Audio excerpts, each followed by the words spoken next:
Welcome to my channel. Subscribe, listen and enjoy my stories every day. The early flight home had been a calculated surprise, a chance to see Mealy's face light up when I walked through the door. My new job at the company was demanding, and the rare opportunity of a business trip seemed perfect to prove my commitment.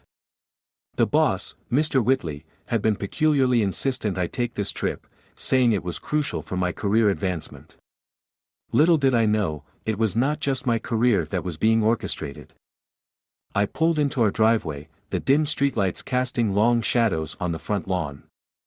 The house looked different tonight, almost hesitant in the darkness.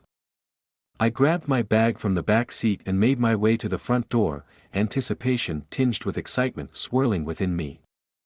Inside, the ambience was unusually romantic.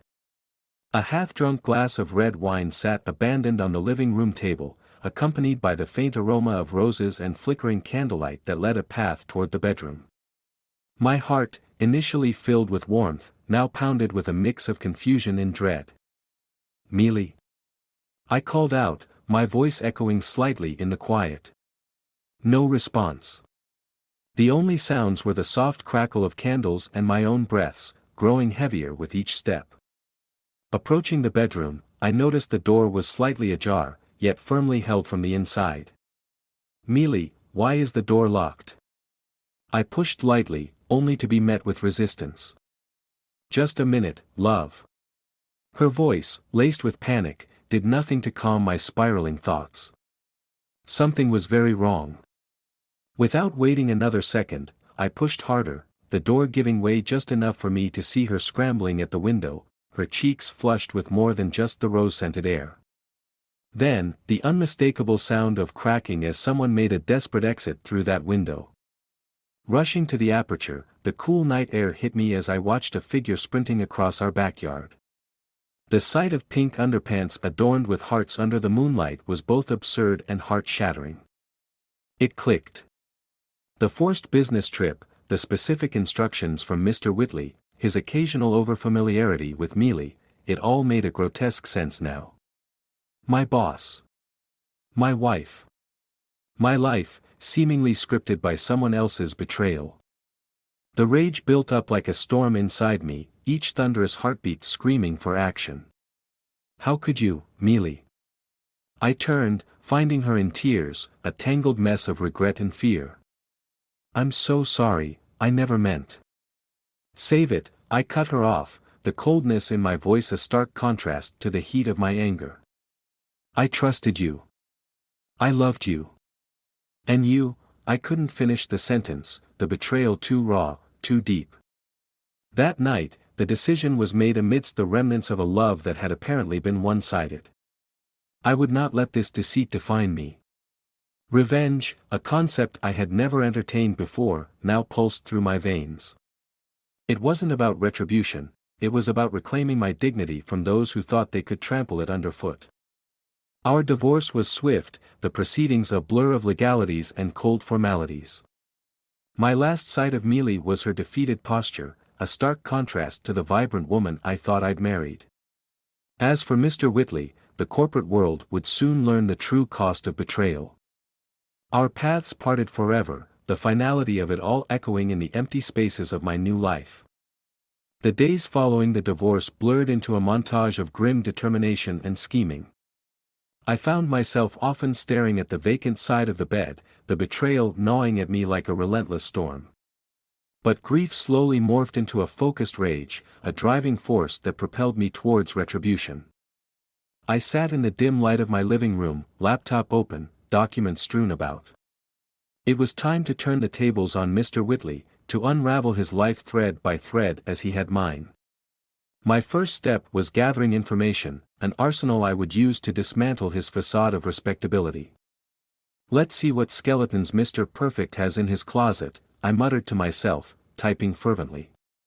The glow of the screen cast eerie shadows, mirroring the darkness of my intentions. As I delved deeper, the pieces began to fall into place. Financial discrepancies, questionable company transactions, and whispers of past indiscretions painted a picture of a man who played fast and loose with the rules. Armed with this knowledge, I crafted my plan. A meeting was set under the guise of seeking closure, but my true aim was far more sinister.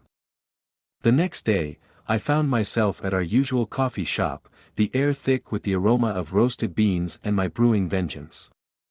Mr. Whitley arrived, his smile practiced, unaware of the storm brewing across the table. "John, good to see you. I hope you're here to move forward," he said, extending his hand. I shook it, the grip tight, loaded with unspoken fury. "Indeed, I am. But first, let's talk about your moving forward, or rather, how you might not be moving at all if certain information comes to light." His smile faltered, eyes narrowing. "What are you implying?" "Oh, nothing much. Just pondering how the board would react knowing their CEO funnels company money for personal entertainments. Or perhaps your wife would be interested in your extracurricular activities." Whitley's face paled, his composure slipping. "You wouldn't dare." "Try me," I challenged, leaning back. My voice was calm, the rage honed to a razor's edge. "You took something precious from me, and while I can't get that back, I can certainly make sure you experience loss just as profound." He swallowed, his usual confidence crumbling. "What do you want?" "Resignation from the company and a hefty severance for my silence. Consider it compensation for my ruined marriage." The silence that followed was tense, filled with his rapidly calculating mind ticking. Finally, he nodded slowly, beaten. "Fine. But this stays between us." "Of course," I agreed, a cold smile playing on my lips. The victory was hollow, but it was a start, a way to reclaim some control over my shattered life. As Whitley left, the weight of my actions began to sink in. I'd stepped into murky waters, the thrill of revenge shadowed by the darkness it brought out in me. Yet, there was no turning back now. The path of vengeance was fraught with shadows, but it was one I was willing to tread to restore some semblance of justice to my life. The heavy click of my front door closing echoed through the hallway, signifying more than just my return home. It marked another step in my quest for retribution. My meeting with Whitley had been fruitful, yet it was just the tip of the iceberg. There was more to be done, more justice to be served. I tossed my keys onto the table, the sound sharp in the quiet of the evening. My laptop lay open, a silent invitation to dive back into the web of deceit that had ensnared my life. Tonight, though, my target was different. With Whitley's downfall set into motion, it was time to address the other part of the betrayal, Mealy. As I settled into the dimly lit room, the glow of the screen illuminating my determined face, I began to search. Not for mere evidence this time, but for leverage.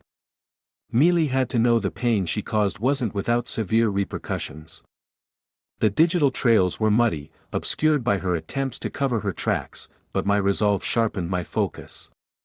Emails, messages, social media interactions, each click brought me closer to the undeniable truth that Mealy wasn't just a one-time betrayer. The doorbell rang, slicing through my concentration. I hesitated, then rose to answer it, my mind still racing with the information I had uncovered. Standing at the door was Mealy, her eyes red-rimmed, her posture that of someone who has lost everything but refuses to fall apart completely. "Can we talk?" she asked, her voice barely above a whisper. I stepped aside, a cold fury settling in my chest.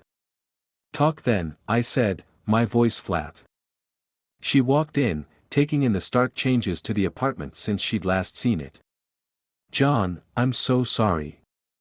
I was foolish, and I..." "Save it, Mealy. I know there's more. It wasn't just him, was it?" I cut her off, throwing her words from that night back at her. Her eyes widened, guilt flashing across her face. "John, please, I can explain." "Explain?" I scoffed, my voice rising. "How do you explain lying, cheating? How do you explain ripping our marriage apart?" Mealy flinched, then collected herself, a semblance of defiance rising. "I made mistakes, but you weren't here, John. You were always working, always absent. I was alone. That doesn't justify your actions, I retorted, my anger a palpable force in the room. You chose this path, Mealy. And now, you'll live with the consequences. What do you want from me? She asked, desperation creeping into her tone. Truth. And reparation. I want everyone to know the real Mealy, the one who betrays those who love her the most, I declared, my plan crystallizing with every word spoken. Mealy's face crumbled, the impact of my words hitting her hard. Please, John, I'll do anything. Don't destroy my life over this. I paused, the weight of her plea hanging between us. It's too late for pleas, Mealy. You made your choices. As she left, the silence that fell was not peaceful but filled with the echoes of broken promises and shattered trust. I turned back to my computer, the keystrokes resounding like the final nails in the coffin of my past life. The city was draped in the somber hues of twilight as I sat in my car, parked across from the building that housed the very office where my world had started to crumble. My hands gripped the steering wheel with a determination born of fury and betrayal. Tonight, the final chapter of my retribution would be written. The plan was set. Every detail meticulously organized to ensure that the full extent of Mealy and Whitley's deception would be exposed to the world. My heart beat with a dark rhythm, fueled by the impending confrontation. I left the car and made my way into the building, the weight of my actions heavy on my shoulders. Inside, the lobby was quiet, the echo of my footsteps a stark reminder of the solitude that betrayal had enforced upon me. I took the elevator up, each floor passing as a countdown to the inevitable. As the doors opened, I stepped out into the dimly lit hallway of Whitley's office floor. My arrival was expected, thanks to a carefully crafted message from an anonymous whistleblower. The door to his office was ajar, light spilling out into the hallway.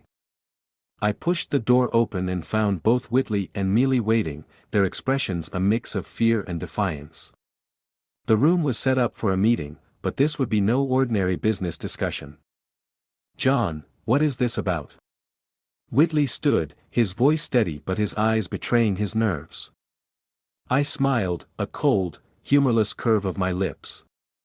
This is about the end, Whitley. The end of your career and every lie you've built it on. Mealy moved towards me, her hands clasped as if in prayer. John, please, let's just talk. No more talking, Mealy, I cut her off sharply, my gaze locking with hers. Tonight, everyone will know the truth. From my coat, I pulled out a stack of documents and a flash drive, throwing them onto the table. Evidence of your embezzlement, Whitley. And as for you, Mealy, emails, messages, pictures, all of it. Enough to show the world who you really are. Whitley's face paled, his facade crumbling. You won't get away with this, John. This is madness. Madness? I laughed, the sound bitter. Madness is trusting people who never deserved it. But tonight, that ends. I stepped back, my phone in hand. I've arranged for a little broadcast. I motioned to the laptop on the table. Right now, every major news outlet is receiving these documents. And your board members, Whitley? They're watching too. Mealy's voice was a whisper, filled with despair. John, why? Why do this? Because you took everything from me, I said, the cold in my voice deeper than the night outside. And now, I take everything from you. Security burst into the room, prompted by a call I'd made earlier under the pretense of a threat to the company. As they took hold of Whitley and Mealy, I turned to leave, my parting glance one of finality. The drive home was a blur, the streets passing by as shadows of the life I once knew. When I reached my now solitary home, the silence was no longer oppressive but a canvas for new beginnings. The last ties to my old life had been severed, the deceptions laid bare for all to see. As I sat in the quiet, the realization that the vengeance had changed me settled in. I was free from the chains of their betrayal, but at the cost of a part of my soul I would never reclaim. The darkness of the night seemed less profound than the darkness within, a reminder that while I had won, the cost of this victory was more profound than I had ever imagined. This was the end of their deceit and the beginning of my true freedom, a freedom tinged with the bitter taste of retribution.